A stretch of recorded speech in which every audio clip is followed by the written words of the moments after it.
ইরানি বীরত্বের অভূতপূর্ব আরেকটি সংবাদ এখন ভাসছে মধ্যপ্রাচ্যের আকাশে বাতাসে। বিশ্বের সবচেয়ে শক্তিশালী মার্কিন বিমান বাহিনী ইরানি মিসাইল ফোর্সের কাছে এমন মার খেয়েছে যে তাদের অত্যাধুনিক ফাইটার জেটগুলো কুয়েত, কাতার, বাহরাইন, জর্ডানের ফরওয়ার্ডস বেস থেকে আরও দূরে ইসরায়েলে সরিয়ে নিতে বাধ্য হয়েছে। পারস্য উপসাগরে ইরানের বিধ্বংসী মিসাইল ঝড়ে চরম বেহাল দশা মার্কিন ঘাঁটিগুলোর। সমুদ্রে ঘেঁষা অগ্রবর্তী ঘাঁটিগুলোতে পেন্টাগনের কোটি কোটি ডলারের প্রতিরক্ষা বলয় পুরোপুরি অচল হয়ে পড়েছে। এখন নিজেদের শত শত কোটি টাকার যুদ্ধবিমান বাঁচাতে এবার বন্ধু ইসরায়েলের বিমান ঘাঁটিতে আশ্রয় নিতে বাধ্য হয়েছে ওয়াশিংটন। খোদ ইসরায়েলের প্রতিরক্ষা মন্ত্রী ইসরায়েল কাটজ সরাসরি সাক্ষাৎকার দিয়ে নিশ্চিত করেছেন, ইরানে হামলা চালাতে মার্কিন ফাইটার জেটগুলো এখন সরাসরি ইসরায়েলের ঘাঁটি থেকেই ডানা মেলছে।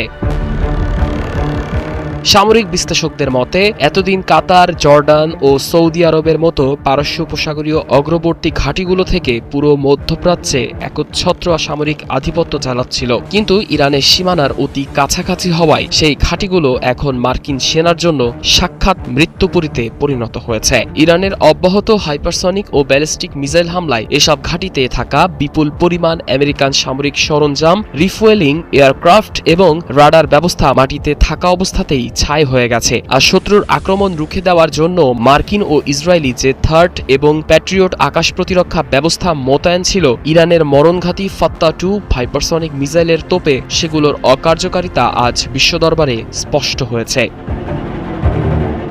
নিজেদের দুর্ভেদ্য প্রতিরক্ষা ব্যবস্থা ধসে পড়া এবং উপসাগরীয় ঘাঁটিগুলো ব্যবহারের অনুপযোগী হয়ে পড়ায় বাধ্য হয়ে তুলনামূলক দূরবর্তী ইসরায়েল বিমান ঘাঁটির ওপর ভরসা করছে পেন্টাগন। ইসরায়েলে অতি আধুনিক F-22 স্টেলথ ফাইটার জেট ও রিফুয়েলিং বিমান সরিয়ে এনে হামলা চালানোর চেষ্টা করছে মার্কিন বিমান বাহিনী। তবে সামরিক বিশেষজ্ঞরা বলছে, খোদ ইসরায়েলের আকাশেও ওয়াশিংটনের কোনো স্বস্তি নেই। ইসরায়েলি গণমাধ্যম হারেটস এর তথ্যমতে দেশটিতে ছোড়া প্রতি 10টি ইরানি মিসাইলের 8টি তাদের নির্ধারিত সামরিক লক্ষ্যবস্তুতে নিখুঁত আঘাত হানছে। পরবর্তী আরব দেশগুলোতে থাকা মার্কিন আগাম সতর্কীকরণ রাডার ব্যবস্থাগুলো ইতিমধ্যেই ধ্বংস হয়ে যাওয়ায় ইসরায়েলের মাটিতে আশ্রয় নেওয়া মার্কিন যুদ্ধবিমানগুলো এখন ইরানি ড্রোনের সহজ নিশানায় পরিণত হয়েছে।